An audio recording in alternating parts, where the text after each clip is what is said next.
Silip-silip nga lang ako sa mangga niya nung una, pero nung nakita ko ng may bunga, dali-dali kong kinuha ang sungkit kong dala.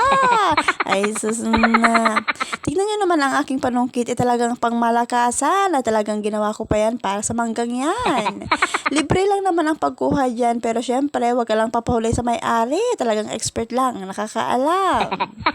So, ayan na nga, tinitignan ko pa kung saan banda yung may bunga at syempre, dumaan si ate at talagang tinuro pa talaga sa akin kung saan banda. Yung asawa ko muna nga ang nagvo-voice over sa akin. Baka naman magtaka kayo ng babae ng aking boses. Na. So, okay na nga yan. At eto na nga ang aking nakuha. At madami-dami na din. At okay na nga yan. At tara, buksan na natin. Gustong-gusto ko na nga yung ganyang mangga, yung medyo hilaw-hilaw pa, talagang mano mo yung kanyang kaasiman, kaysa naman yung yung talagang yung pahinog na, talagang hindi ko na yun gaanong gusto.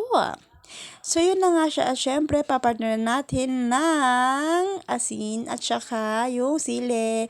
Nagdikdik lang ako ng 2 sili dyan. So, yun na nga siya. At tara na nga, kain na. Yum, yum, yum.